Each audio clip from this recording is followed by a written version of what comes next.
Assalamualaikum warahmatullahi wabarakatuh.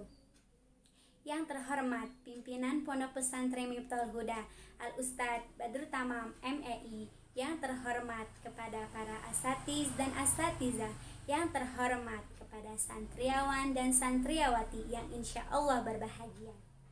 Alhamdulillahirabbil alamin, nasta'inuhu wa nastaghfiruhu wa na'udzubillahi min syururi anfusina wa min sayyiati a'malina, may yahdihillahu fala mudhillalah wa may yudhlil fala hadiyalah. Asyhadu an la ilaha illallah wahdahu la syarikalah wa asyhadu anna Muhammadan abduhu wa rasuluh la nabiyya ba'da. Allahumma salli wa sallim wa barik ala Sayyidina Muhammadin wa ala alihi wa ashabihi ajma'in, amma ba'du.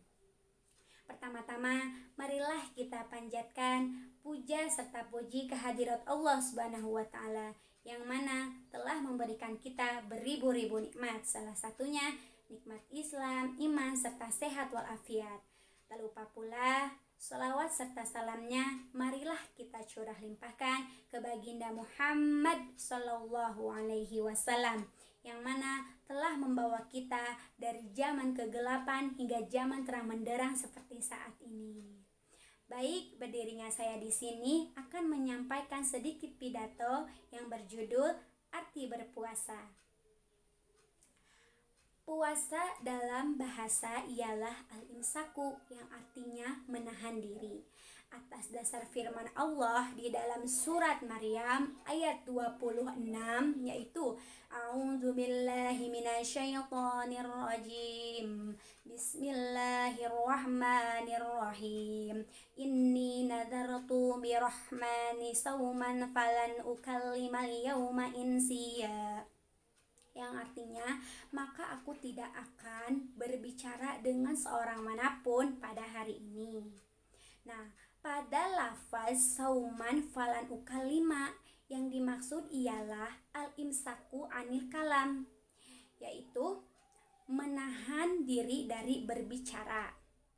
Pada dasar ayat di atas, para ulama menjadikan al-imsaku sebagai ta'rif dari kata saum, yang artinya puasa bukanlah hanya menahan diri dari lapar dan haus saja, tetapi menahan diri dari segala macam apa yang dilarang oleh Allah Subhanahu wa Ta'ala. Bahkan Imam Al-Ghazali di dalam kitab Ihya Ulumuddin-nya membagi puasa menjadi 3 tingkatan.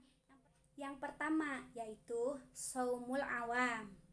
Pada tingkatan ini merupakan tingkatan yang paling rendah atau yang paling bawah. Karena kenapa? Orang yang melaksanakan puasa ini ya hanya menahan rasa lapar, haus, serta jima, tetapi tidak yang lainnya. Yang kedua yaitu saumu al-khusus. Pada tingkatan ini, seseorang yang berpuasa, dia puasanya khusus, benar-benar niat puasa. Karena apa? Selain dia menahan rasa lapar, haus, serta syahwatnya, dia pun menjaga matanya, lisannya, pendengarannya, serta apa-apa yang membuat Allah murka. Nah, jadi untuk bisa memasuki pada tingkatan ini, sedikitnya seseorang muslim harus menjaga atau menjauhi dirinya dari 6 perkara ini. Pertama, yaitu menjaga penglihatannya dari apa-apa yang tidak boleh dilihat atau yang membuat makruh puasa itu. Jadi jangan zina mata gitu. Kita harus menjaga pandangan kalau puasa itu.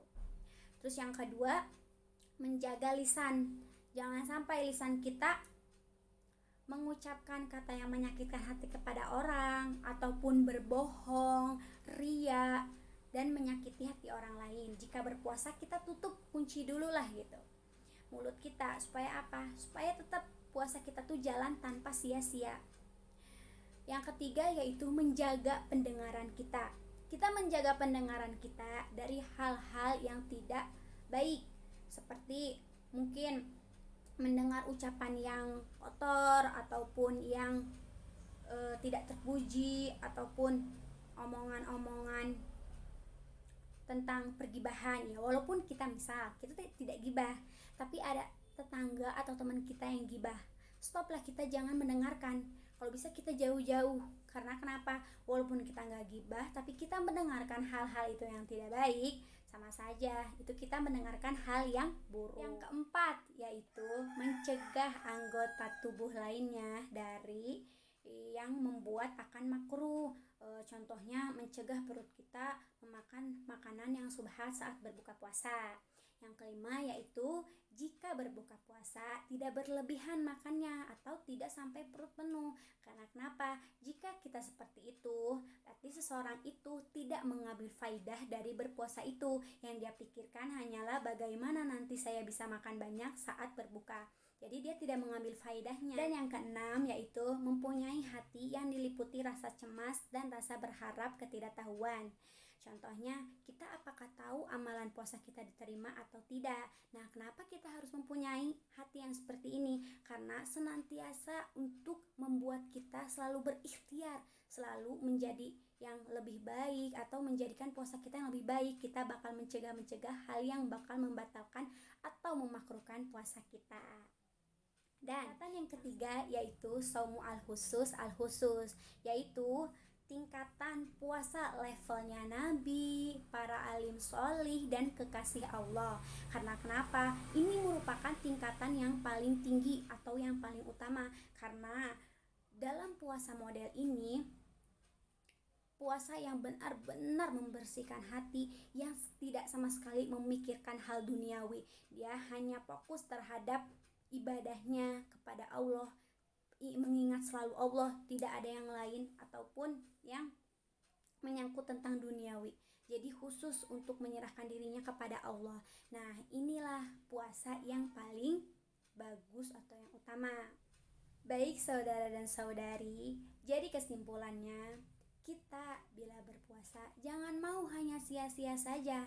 Setidaknya walaupun kita berpuasa, kita harus masuk ke tingkatan yang kedua, yaitu saumul al-khusus, yang mana kita tidak hanya menahan lapar, haus, dan syahwat saja, tetapi semuanya kita menjaga, dari pandangan, ucapan, ataupun pendengaran, semuanya kita jaga. Jadi puasa pun tidak akan sia-sia. Seperti itu. Terima kasih, kurang lebihnya mohon maaf. Wassalamualaikum warahmatullahi wabarakatuh.